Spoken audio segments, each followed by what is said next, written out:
gargaarteef galanni siif haa ta'u. Jaalladha abbaa keenya sitti gammanna ganama. Haleluuyaa waaqeffamuu. Fufnee oosiif mala waaqeffamuu jennee waaqeffannaa.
Io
lakkoofsa 34 amma lakkoofsa 43 kutaa macaafaa kanaa addee dinqii Abdiisaa gara kanatti dhufanii nu dubbisu.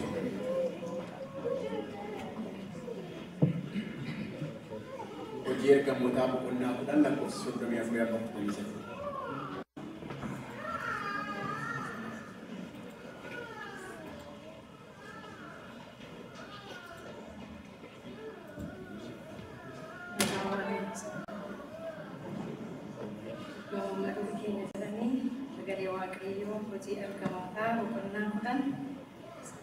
Sodomi afuri amma kutami saditti sajidu maka waaqayyotiin nan dubbise. Yommus Phexros jaratti dubbate waaqayyo akka nama waliin caalchisne amma hubadheera. Saba biyya lafaa hundumaa keessaa namni isa sodaatu inni waan qajeelaa hojjetus isa biratti fudhatamaadha. Waaqayyo dubbii isaa namoota Israa'elitti erguusaa misraachoo nagaa Yesuus Kiristoosiin lubbuusaa Yesuus Kiristoos kun immoo gooftaa namoota hundumaa ta'uusaa gaarii gootanii hin beektu. Cuuphaa Yohaannis lallabee booddee Galiilaadhaa jalqabee biyya Yihudaa hundumaa keessatti akka raawwatames hin beektu. Waaqayyo Yesuus nama Naazreet kana hafuura qulqulluudhaan dibee humnaan akka isa guutee inni naanna'ee hojii gaarii akka hojjetee seexanaan kan cunqurfaman akka fayyisee Waaqayyo isaa wajjin akka tures beekamaadha. Nuyi biyya Yihuudaatii fi mandara Yerusaalemitti waan Yesuus hojjete hundumaaf dhuga baatuu isaati. Jarris isumaa mukatti fannisanii ajjeesan. Waaqayyo garuu guyyaa sadaffaatti du'aa isa kaase akka inni mul'atu godhe. Haa ta'u iyyuu malee nama hundumaatti utuu hin ta'in nuyi warra dhugaa baatu isaa akka taanuuf ho'amnee du'aa ka'uu isaa booddee isaa wajjin nyaannee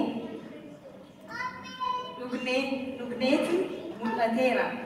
Inni wangeelicha namootatti akka lallabuuf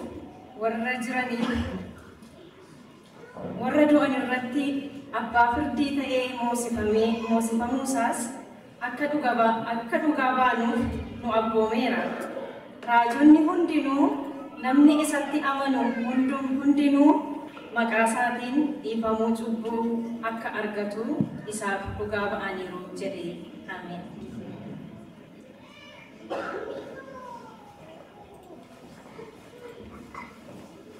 Waaqayyo isin eebbisu haa ta'u. Garaa keessan dubbii wangeelaa dhaabadhaatii dhaga'a. Laanuu kennamee Maarqos boqonnaa 16 lakkoofsa 1-8 kan jiru ta'a. The gospel reading for today comes from Gospel according to Saint Mark chapter 16 verses 1-8.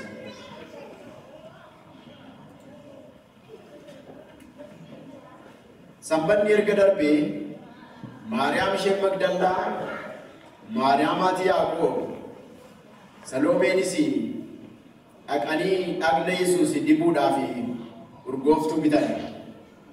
Jalqaba torbanii gaafa sanbata guddaa ganama barii ka'anii akkuma aduun baateen awwaalicha bira ga'an. Karaatti immoo eenyutu dhagicha balbala awwaalichaatti nuuf garagalchaa waliin jechaa turan. Dhagichi baay'ee guddaa ture. Itti qanii yommuu ilaalan immoo dhagichi balbala awwaalichaatti garagalfamee argan. Awwaalichatti akkuma ol lixaniin dargaggeessa tokko uffata gadheeraa adii uffatee bukkee gara mirgaatiin taa'ee argan. Isaan yommus na'anii dinqifatanii. Inni immoo naatanii hin dinqifatinaa. Isin Yesuus nama Naazreeti isa fannifamee ture barbaaddu. Innoo ka'eera asin jiru. Ilaa iddoo isaan isa ciibsanii turanii iyyuu garuu dhaqaa bartoota isaatti Phexrosittis inni isin dura Galiilaan dhaqaa akkuma isinitti mesii achitti isan argitu jedhaatii himaa isaanii jedhu. Isaan rom'anii of wallaalanii waan turaniif achi keessaa ba'anii awwaalicha biraa baqatan. Waan sodaataniifis nama tokkotti iyyuu waa hin himne. Kun sagalee Waaqayyooti. Akkuma dhaabbannee jirrutti amantii kiristaanaa keenyaa beeksifanna. Nana mana hundumaa kan danda'u Waaqayyo Abbaatti, uumaa waaqaatiif lafaatti, tokkicha ilma isaa Yesuus Kiristoos gooftaa keenyattis hafuura qulqulluudhaan Maariyaam durbattii kan ulfeeffame, kan dhalate, bara Phiilaaxoos Pheenxeenichaattis kan dhiphate, kan fannifame, kan du'e, kan awwaalames, Si'oolittis kan gadi bu'e, guyyaa sadaffaattis du'aa kan ka'e, gara Waaqaattis kan ol ba'e, gara mirga isa hundumaa danda'u Waaqayyo abbaa kan ta'u warra jiraniif warra du'anitti faraduudhaaf achi kan deebi'u nana mana hafuura qulqulluutti tokkitti qulqullooftuu waldaa kiristaanaa ergamootaa tokkummaa qulqullootaa dhiifamuu cubbuu du'aa ka'uu foonii jireenya bara baraas ameen. Noora wanti beeksifanne kanatti Waaqayyo bara baraatti maa'ee.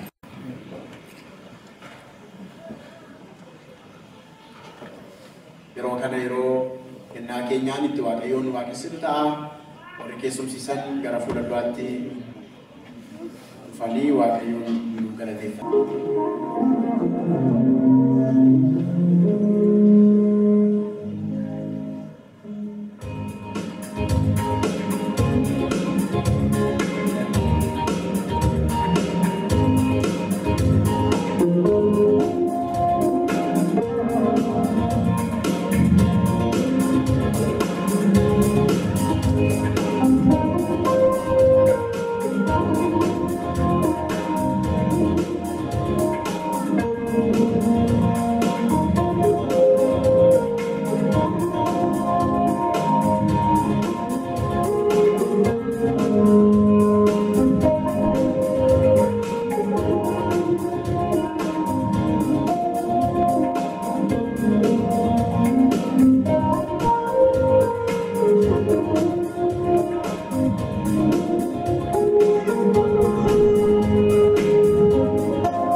Marfattoota keenyaan Waaqayyo sinaa eebbisu isaaniin jennaa harka keessatti qaba eebbisa Waaqayyo sinaa eebbisu.